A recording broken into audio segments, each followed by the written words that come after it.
3, 2, 1. Hello, Belinda Bags. Thank you for being on the Ponytail show. It's a real pleasure for me to have you on the show because you've been a real role model for me since I was young as a female single fin longboarder who is also, a very passionate activist, which is, something I really inspired me as an adult. And it's a pleasure to have you on the show, and I'd really like to share with our audience your life, your worldview. So I'm going to start off by asking you, what are the big changes you've seen in your lifetime? Hey, Lauren, great to be chatting with you. Big changes I've seen in my lifetime. I'd have to say the first one would be climate change issues. For the first time, I feel like the world in the last 2 or 3 years has really experienced firsthand catastrophes that have been created by a changing climate. Massive fires that have swept across our whole globe. I know the Amazon was burning. A couple of months later, the whole east and south coast of Australia was on fire. We've seen mass weather events that are occurring more frequently. Cyclones wiping out areas that are just truly devastating. And I would like to point out that I know these occurrences have happened throughout history, but very few as harsh and as frequent as what we're experiencing now. So I think that would definitely be the first one. General awareness of issues too, I think, has changed during my lifetime. I feel like when I was a kid, and it may have potentially been because I was just a child, but a lot of things weren't spoken about, and I wasn't brought up, nor were any of my friends to, raise our voice as females or to stand up for the Indigenous communities or to go against our government on, environmental issues and the way that they govern us. So I feel like all those things have definitely changed. There's a stronger voice and more challenges to a lot of decisions that are made for us as people. And I think just yesterday saw a massive social change in equality and rights across the globe. And I'm still trying to come to terms with how the future may look, but I think it's definitely going to be a more just and a more fair place, and, connecting with that, probably a cleaner, brighter, more loving world. Let's cycle back. Because a lot has happened in the world in the last week with the, brutal police murder of George Floyd and the effect that has had not only on the US, but kind of all around the world. What's the feeling in Australia? I think it's almost a moment of empowerment for a lot of Indigenous communities and people of colour, and also an opportunity for everybody else to stand up and support those movements and those people and demand equality and justice within our system. A few of my friends have had a really rough time the last week just trying to kind of conceptualize what's happening and kind of letting themselves feel all these prejudices that have kind of come to light in the last, week or so, and then also I think being overwhelmed by the support that the world's giving. Now, I want to name that, both of you are white and I am half white, and we have experienced the privileges in our world of being white and in so many different layers. But I want to name that systemic racism is so deep in the Australian culture. Having grown up in Australia myself, it's, there's a lot of, I feel like there's a lot of denial and white fragility around this really touchy subject amongst white people. And I think it's really important that you and I are having this conversation and just bringing this up, because in Australia, it's something that's been swept under the rug for so long. And I feel like finally, just because something that's happened on the other side of the world, you know, people are just finally saying, yes, like, this hurts, I'm angry, this traumatizes me. And for some people, like, it's so traumatic that they need space to just to feel what's going on in the, you know, in themselves. You did very radically and rapidly bring together a bunch of people in your community yesterday to bring this issue to the surface. Can you talk about what happened yesterday? Yeah, so I think as well, before I go into yesterday, I just wanted to maybe mention that I feel like my personal journey with social justice and rights is sort of just begun. So in no means am I an expert on this topic at all. Which is okay. And I feel like for me it's a part of moving forward and growing who I am as a person. And, you know, I've always aimed to just do what's right for our planet and our next generation. And this is, you know, been a realization that, you know, social equality is number one on that agenda. Yeah. Like you were saying, as a white person that grew up privileged in a country that is extremely racist in a lot of ways, especially systemically, it wasn't really an issue that I thought too much about before. And now it's top of my agenda. So, my journey's just beginning. But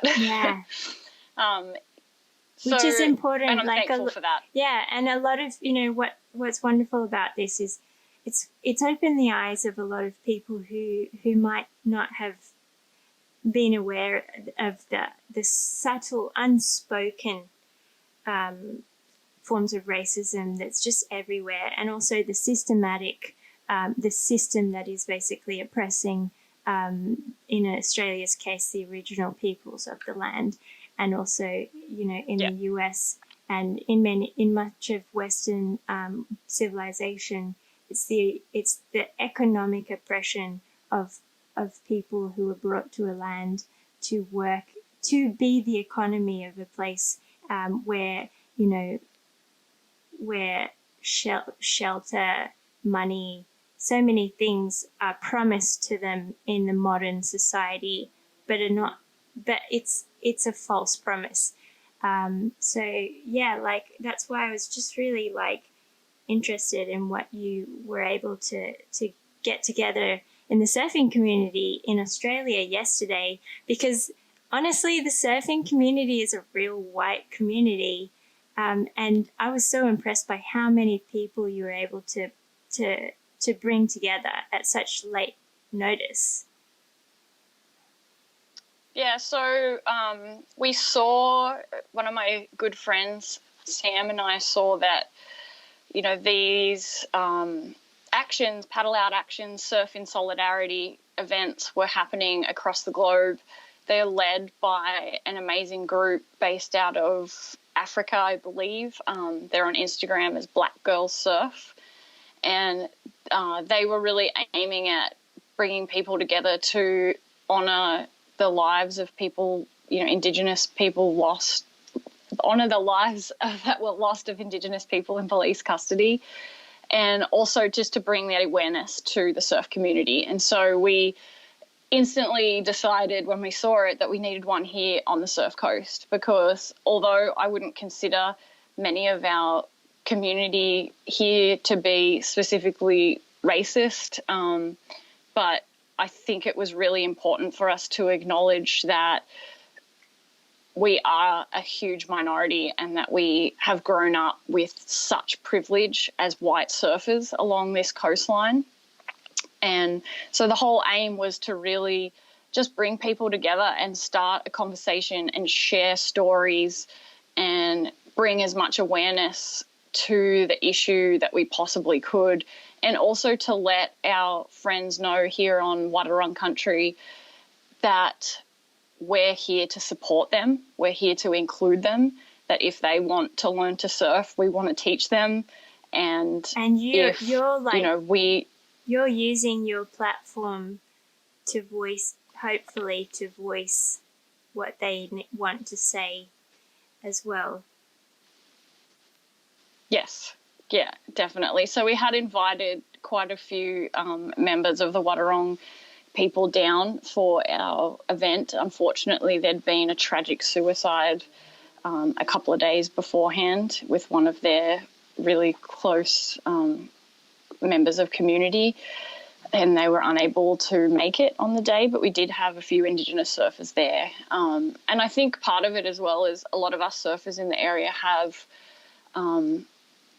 roles within the community where we can create change, whether that be socially or whether that be through our jobs, through legislation. There was lots of different people that were down there. We actually had the mayor down, which was amazing to see, and just to sort of start talking about as well how we can care for country better through employing or asking for advice and assistance, and asking the local Wadawurrung people to lead us in a lot of decisions, because they'd been managing this land for, thousands of years before we white people came and destroyed it. Yeah. I think right now, like, listening is just so important. Finally, it's like extremely. Finally, someone's listening, and I hope that this isn't just like a wave, like a social media like wave. And I hope this sticks. And the way that it's going to stick is if we keep pushing this agenda and keep this I completely alive. agree. So on the day we basically had like 48 hours to pull together as many people as we could. We didn't promote it in any way besides sharing on social media, and we had about 200 or 250 people show up at sunrise, 7:30 a.m., pouring rain, freezing cold. Wow. Or on the beach standing in solidarity. So it ended up being very successful and very powerful and very moving. Wow. The pictures, like I saw some of your pictures on Instagram yesterday, and I was just so impressed by the turnout and just this feeling of quietness that I got from the pictures. And I wasn't there, but you had some talks before you went out, paddled out into the water. Is that right? Yeah, we did. We had a few speeches from Jessie, who is an Indigenous surfer who's actually not from Wadawurrung country, but she lives here now. And that was really powerful too. It kind of made me realize that I understand that I will never understand what these people and cultures have experienced in the last 200 years. Yeah. But also made me realize that now more than ever we need to use our white privilege for good. Yeah. And,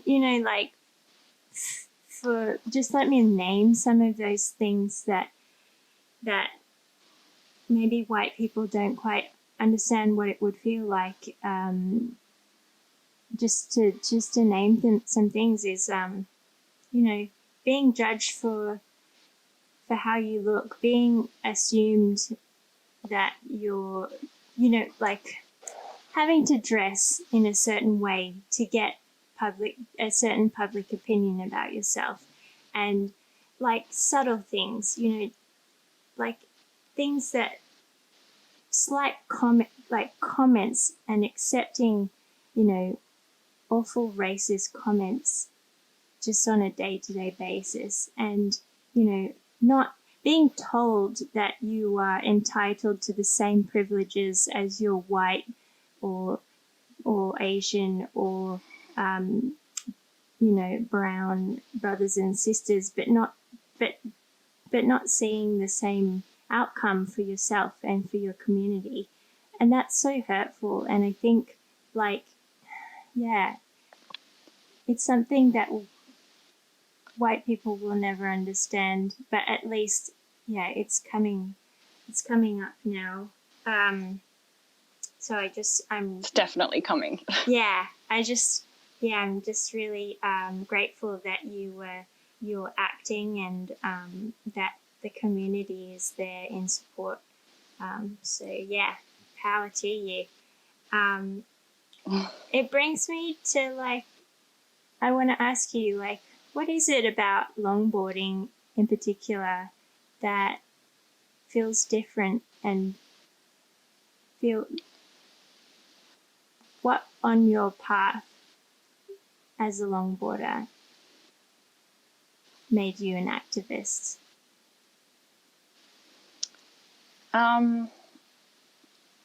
So initially longboarding felt different because it was just more fun. Everybody that I surrounded myself with when I was riding a longboard was laughing and giggling and sharing stories, and really inclusive, come join us, be part of our friends group, come surfing with us, and caring as well. Maybe because there was less of us, so when you saw another longboarder out in the water, I was like, hey! I think the real thing that grabbed me with it was that I felt feminine when I was riding a longboard, and I felt like I all of a sudden fitted. I'm quite clumsy on land. I fall over a lot.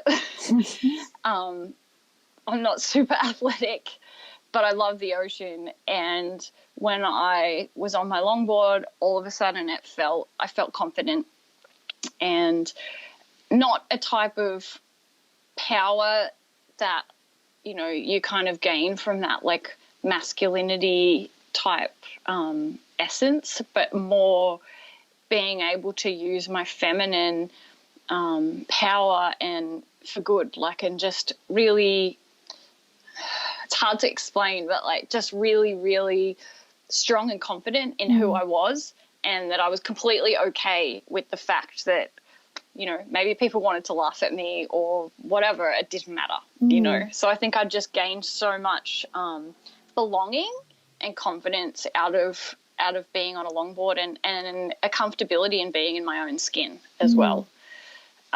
Which is that's kind of I just want to touch on that quickly.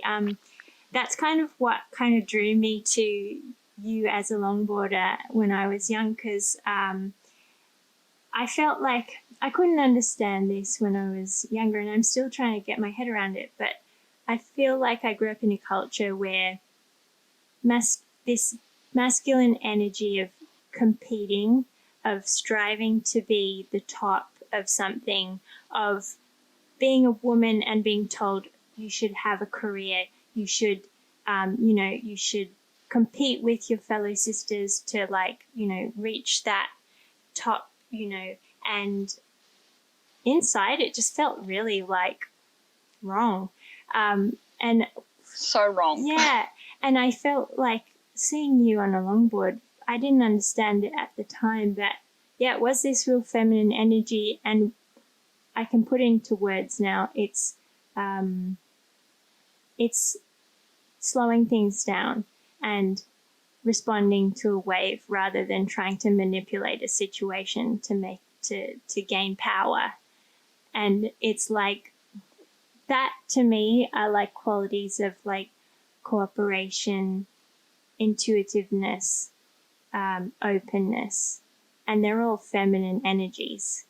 And I feel like, yeah, for some reason they were not really encouraged as a young person growing up in Australia, for whatever reason, for whatever cultural bubble I existed in, that just was lacking. So seeing you on a longboard just really, I didn't understand that, but it embodied something.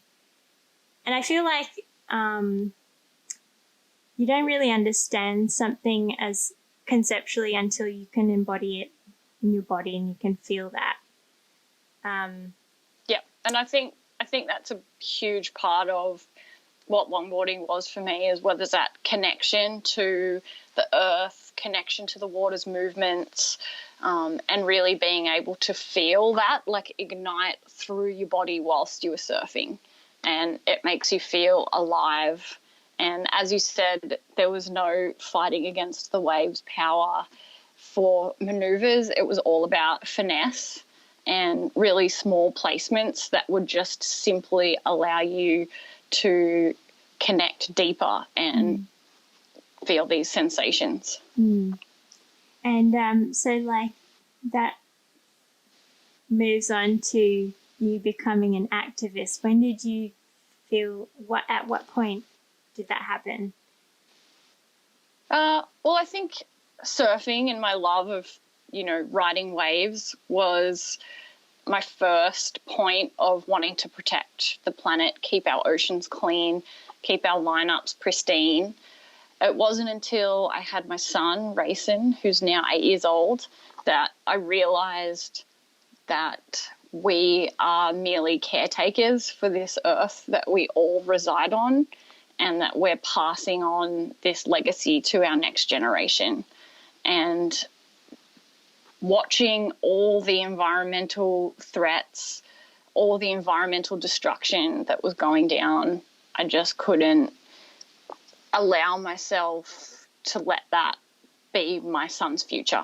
And so I try and put every effort and energy that I can into making sure that he's protected with a safe and healthy planet to live on.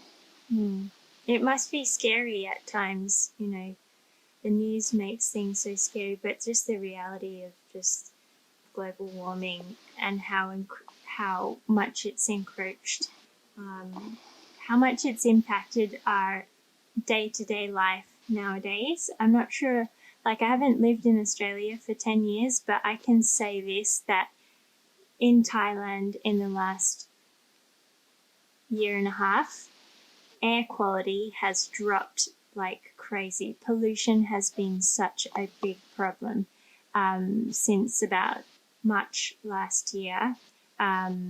People started to have to wear masks every single day to go outside because the air quality was so bad.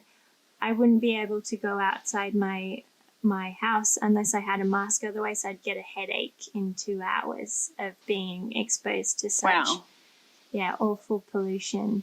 And apparently this pollution came from, it was always a big issue in China since the Industrial Revolution, when China started, in modern times, China started becoming the factory of the world, and air quality in China became really bad. And it became so bad that the government decided to move most factories that were inland, that were blowing, where bad quality air was moving across the country to the ocean, and they moved many factories to the coastline so that people would not be experiencing this bad air quality. Now, when you move all the factories to the coastline, all the neighbouring countries start to breathe that toxic air, and there are no invisible borders that you can put up when it comes to air quality. But this is not something that China needs to take complete responsibility for, because the Western world has just taken advantage of cheap labor and decided that they want to, jeopardize many moral issues by moving all their production to China. And therefore when air quality got really bad, just very drastically, in Southeast Asia, in Korea, and which was, real drastic change in our lives.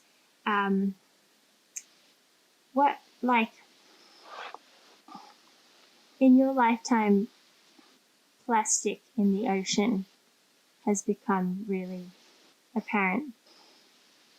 Tell me about. Yes.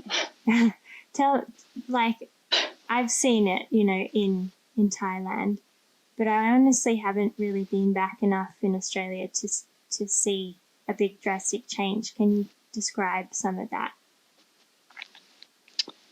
I would say the most drastic changes you see are in really out of the reach destinations.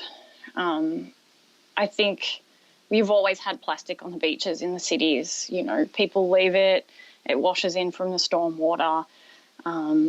There's always some form of caring community that walks along the sand and picks it up. And, I don't feel like that's changed too drastically in my lifetime. But what I have seen is when I go to these, really secluded destinations that are far away from any city or population center, pieces of, they're not quite microplastics, although I'm sure there's microplastics there, but a lot of pieces of plastic broken up about this big, scattered all along the high tide line.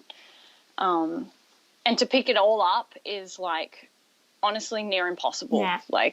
We try. Every time we go down, we always come home with a big bucket full, but it's just a small little section of this massive beach that we've cleaned up. I think, there's a lot of organizations working on tracing the source of a lot of those. I've heard that it's from boats out at sea. I've also heard other things that it's, washing in from cities, or potentially even catching currents from, really far away and washing down. And just because a lot of those places are quite exposed by the swells, especially here in Australia, along the southern coast of Victoria, it just ends up depositing there.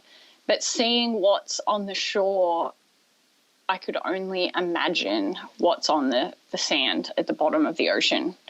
It would be absolutely insane, especially when you hear about these, massive garbage patches floating in the middle of the Pacific, which are so saddening. But they estimate that that's only a small percentage of the plastic that's still out there in the sea. Yeah.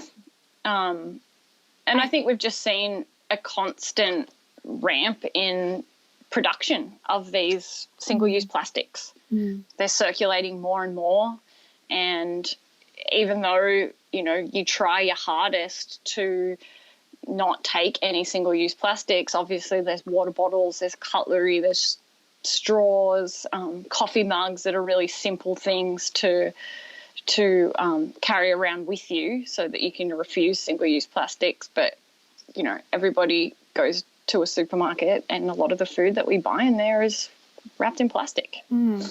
I on at least a little positive note, I was watching a documentary about ocean plastics, and the world has gotten to the point where the cost of sending garbage to landfill has become so expensive for governments and local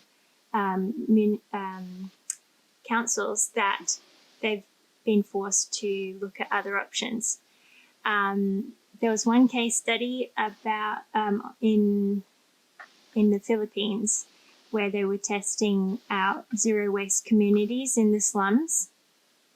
And in the space of 1 year, I think it was they the council was able to reduce the landfill costs by something like 80% using the zero waste model, which is really positive. And I think this is happening in the developing world, just because the literal costs that these corporations are putting on our communities and on our governments, are unaffordable to deal with the literal waste that comes from all these plastics. And there's a big move in government to put the cost back onto the producer, on your Coca-Cola, on your, Unilever, to name a couple.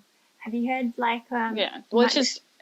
I've heard similar stories. There's a group in the UK called Surfers Against Sewage, and they're currently working on a campaign. They call it Return to Offender. So they're collecting data about all the plastic waste that they're finding in their beach cleanups. They have like a countrywide network of chapters that consistently host beach cleanups. So they collect all the data of everything collected, and they're aiming at all these companies, example, Coca-Cola, Pepsi, et cetera, to try and clean up their act and trying to force the responsibility back onto them, which I think is an amazing initiative, especially if we start demanding that change as consumers. Mm. Well, like the recycling sign, I don't know if you've heard this before, but it was an invention by like one of the US's most successful ad firms back in, I want to say the 70s, but I might be wrong. Maybe the 80s. No, sorry, it must have been the 80s. And that recycle sign was, I think, for the contract with Coca-Cola, if I'm right. But basically, that started shifting the responsibility from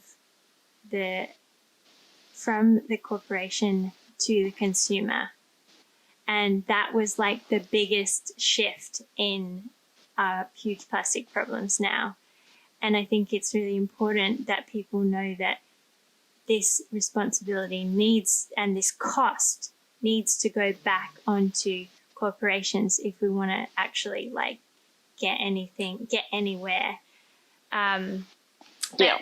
But then like you look outwards and there's like a way bigger picture here, and that's fossil fuels, which are the reason why we can have plastics, right?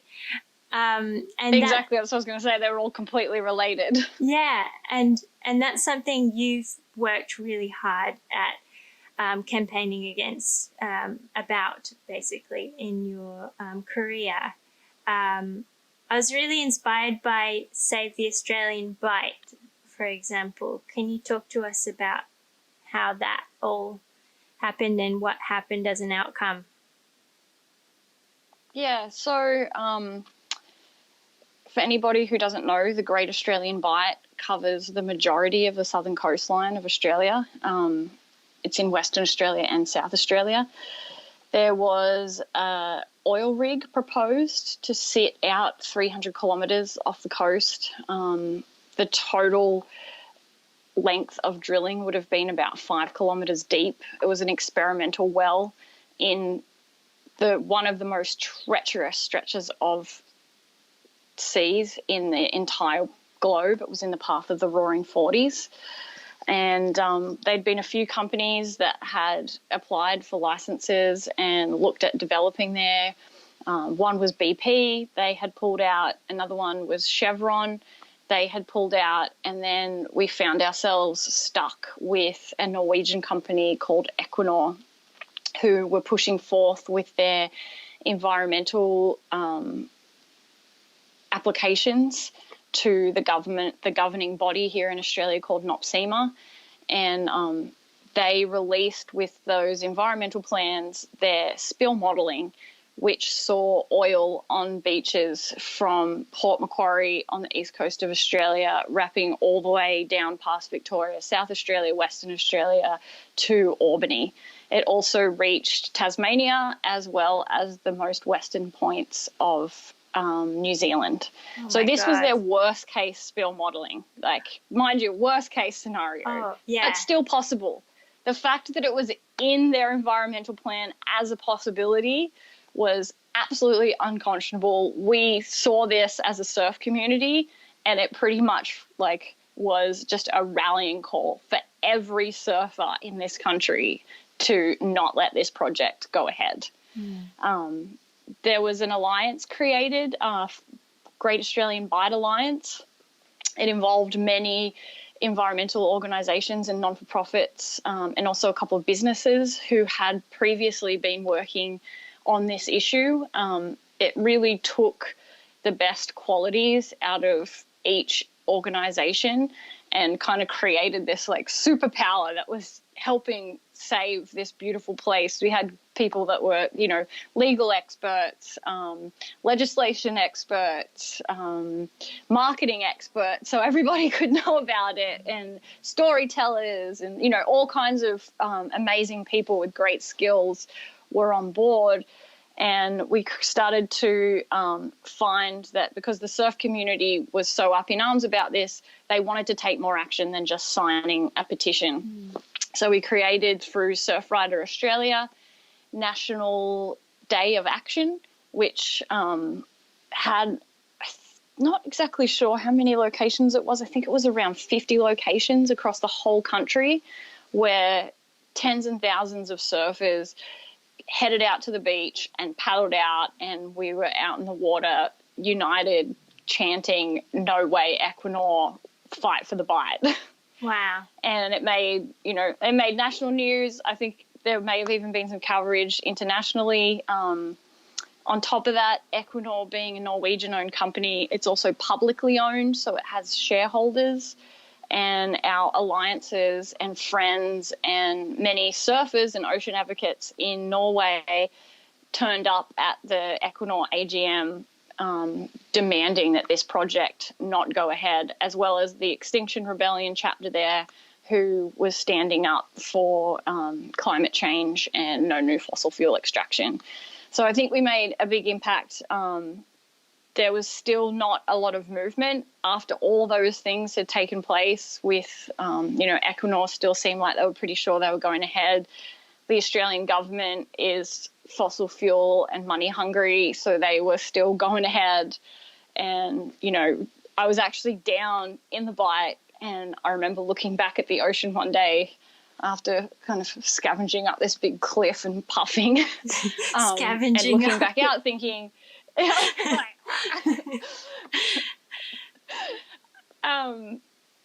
looking back out over this like beautiful, amazing, pristine ocean that, you know, we'd had dolphins come through and seals, and, you know, there was a whale migration period which is about to happen, and just thinking like, the next time I'm going to be down here, I'm going to be chaining myself to ships or like a dock wharf and trying to get this thing stopped. And out of nowhere, about a week later, Equinor pulled out their plans, cancelled their license, and they're no longer drilling in the Great Australian Bight.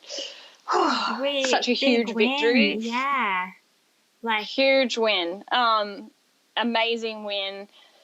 And it took like a couple of days for it actually to sort of sink in that this was really a testament to people power, and that if enough of us unite and band together and be strategic in our actions, that we can make a difference in, you know, stopping these mass corporations and our governments from environmental injustices. And like, I guess like that's like a really high vibe, you know, win that people really need to know about, because it does feel very hopeless a lot of the time. But like, how do you make sure that stays, that, you know, the Australian Bight stays untouched and protected? Yeah, so again, I guess it comes back to strategy. Right now, the license is actually still open. So the Australian government made a statement after Equinor pulled out that they were very disappointed that the company had pulled out and left the license open. So right now, the Alliance is working on trying to get that region World Heritage listed. So it comes also with protections and it can never be drilled. It's going to be a long battle, but I think it definitely ticks all the boxes, the biodiversity boxes of what is required. And so it's just pushing forth and keeping the pressure on to make sure that that happens and we don't end up fighting another major corporation again. And I think that's sort of a way forward for a lot of these environmental issues as well. Right now I'm working with a group down in the Otway Basin, which is on Victoria's southwestern coast. The state government's just opened it up for 5 new oil and gas leases. And we're working on trying to stop the process before it starts, basically, and trying to think about ways where the area would tick all those boxes again to be protected, whether it be a marine park or some type of sanctuary. And like, I need to be devil's advocate because I feel like the argument for anti, okay, where we have a very leftist point of view, but the argument for the right, We do. yeah, the argument for the right is, well, you guys don't understand that the economy needs to be fueled by fossil fuels so that we can pay for, all of these, securities that we have in our society. But let me just read, because Prime Minister Scott Morrison, he loves coal. He even brought it to Parliament one day. And I just want to read a little passage from The Guardian. Australia has a bigger share of the traded coal market than Saudi Arabia has in the world oil market. Everyone knows that if the Saudis were to double their oil production, the world price of oil would drop because there's way more supply than there is demand.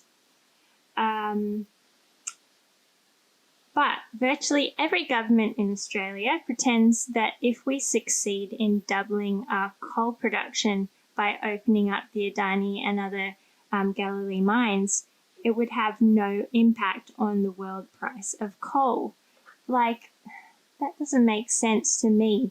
In my point of view, I think, okay, we do need I'd like to call myself a centrist because I do really believe that governments, for democracy to work, we need two different sides to work together to have conversation and put forward the best, smartest answer for the future of our population.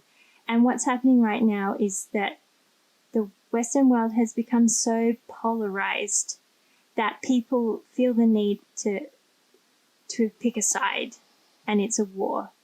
And that's not how we're going to move forward, in my opinion anyway. That's the scary thing, in my opinion, is, okay, this government's said that they're not going to go ahead with in the Great Australian Bight. But then what if a new government's re-elected and the whole story starts again? I just feel like it's a real message that we as the people need to keep in touch with the dialogue, keep moving the dialogue forward, and keep putting pressure on our government. Because once we become complacent and stop caring, that's when chaos happens. And that's why I like, completely agree. yeah. And so that brings me, like, I'm very curious about your work with Patagonia, actually. Um, can you tell us about, like, how long you've been working with Patagonia and why, as an activist, you chose to work with a company like Patagonia? So I've been with the company for about 14 years now, so well over a decade. Initially, I just saw that our morals aligned and that I really wanted to work on a company that work with a company that was doing things for good. They were using their money for good, by donating to a various array of environmental organisations across the globe, and that they also really would help put me in situations where I could potentially help further. So whether it be, connecting me with environmental groups or, sort of their own campaigns that they had going, but it was things that I could work on, and it kind of gave me purpose in life, I guess. Since then, 14 years later, Patagonia has changed their, reason for being to, we're in business to save our home planet. And I think in a lot of ways it really shows with every decision that they make in there, whether it be, the product, the raw materials that they're using in their products, their fair trade, the way they implement fair trade into all their designs, so fair trade sewing, innovating new fabrics with their wetsuit design and things like that, and also their constant and relentless support for environmental organisations as well as leading their own campaigns still. I have a whole heap of freedom in the job that I have with them. I work on environmental campaigns. I do support a lot of their environmental campaigns, which I'm very happy to do because they're all very well researched and super worthy causes. But at the same time, they support me to go off on my own agenda and work on anything that I am passionate about and see really worthy of my time and projects that are going to make a difference to the health of our planet. I think, like, it's important to acknowledge this kind of corporation, which is quite unique, because the initial business model was to create a business to protect an area of Patagonia, which was, like, the reason for them coming into existence. And I think to create a business that is mindful of the community that they are not only servicing but producing in, is like a really important value that I believe all businesses need to respect and honour. But unfortunately, that is not the case in our world today. But since the coronavirus, like, we've had a bit of time to kind of, like, stop and freak out a bit and then figure out what kind of world we want to live in the future, which is, I saw this in the fashion industry. I saw this in 2008 with the global financial crisis. There was a big push for, in fashion, there was a big push for artisan-made, small craft industry.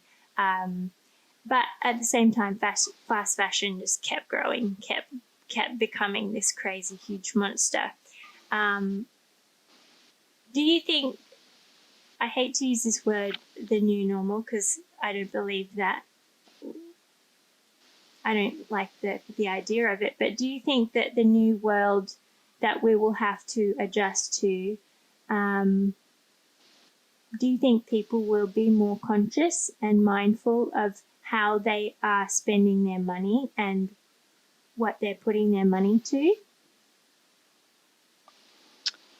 I would hope that this current epidemic that swept our globe has definitely created a sense of, you know, consciousness for the majority of us. I know in my community it definitely has. We've looked at, you know, different ways to source our food, become more self-dependent, not necessarily just here within our household, but like as a community, you know, like what can we do to make sure that if, you know, shit hits the fan, that we're going to be okay, you know. And that's cutting out these giant corporations and like a globalization kind of effect that has sort of swept our globe. Like we're so, you know, I mean, funny story, when COVID lockdown started happening, we had no toilet paper in Australia, like absolutely none, because all our toilet paper got shipped from China. Oh, man. And it was ridiculous. People were like fighting each other in the supermarkets over rolls of toilet paper, hoarding toilet paper. It was absolutely insane. But I think it was just a really good like wake up call to be like, wow, like we don't even produce our own toilet paper. What the hell is wrong with us? You know? And when it came to like PPEs with the hospitals, Australia didn't have enough as well. Yeah. Same situation. Same situation, yeah. And so I think it's sort of definitely brought upon a more of a sense of, you know, living locally, living more sustainably. But I also saw here, particularly where I live, which it is a beautiful coastal area, and it's quite busy with tourists a lot of the time. I live on the Great Ocean Road. It saw a huge influx of surfers and of walkers along our tracks and of beach users, which in a lockdown, when we're told to stay home, we really didn't think that was going to be the case. But there's honestly like 2 to 3 times more people out in the water now as lockdowns are lifting than there was before COVID. I think part of that was due to people appreciating their time in the ocean and not really realizing that they loved it and cared about it as much as they did before it was taken away, you know. When we were told to like not go to the beach, or, you know, we were always allowed to surf here in Australia, but you know, I think it was sort of like that threat, that constant like, oh my God, like what if they decide we can't go surfing tomorrow? Quick, I have to go surfing now, you know, like I don't want them to take it away. And I think I heard similar stories about that with the trails up in the mountains, and just all general outdoor activities, is that they're all way busier now because people realized that they couldn't live without these things and appreciated them more. And so I would hope that that connection to nature and realization of how important it is for us, not just physically but also mentally, will bring upon a different way of looking at the world and more of a sense of protection across the planet. I also think we're at a time right now where we need to rebuild our economy. And, you know, as a climate activist, there was so much talk before about, well, you know, you're demanding that we stop coal-fired power plants and just switch everything to renewables. Like, that's not going to happen. Or like, you demand that, you know, we cease to exist in our, you know, with our buying and selling and our consumerism and all these things that ultimately create pollution, because everything that we buy or consume or eat has some type of carbon footprint. You know, and all of a sudden we saw all these systems shut down. We saw clear air in cities that hadn't experienced clean air for decades, and we saw nature returning to areas that had been heavily polluted in the past, and we saw people only buying essentials and not items that we didn't necessarily need.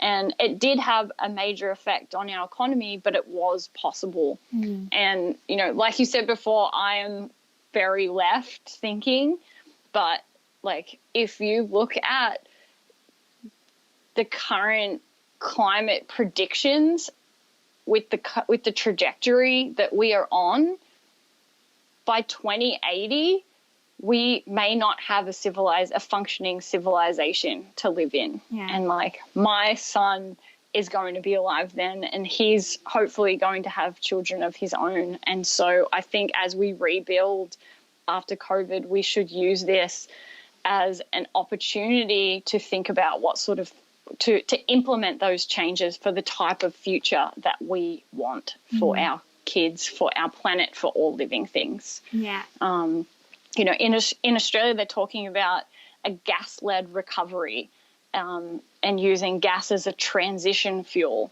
But the infrastructure required to extract all the gas and get those systems in place is going to cost the country billions of dollars. And, you know, some of that is going to come from taxpayers. Why not put those billions of dollars into a renewable infrastructure that's going to solve our problems and, you know, create jobs? And people may need to be retrained and reskilled, and it is going to be a big transition, but it's possible. But also, it's inevitable with the way that technology is evolving. People are going to see massive job loss anyway, and they need to be prepared for it. So it's not really like complaining about, you know, something just for now. It's like this whole world, what I've learned from this whole situation is the world changes so fast, and we all need to keep our eyes wide open on the horizon, because all of us are responsible for how we deal with this. And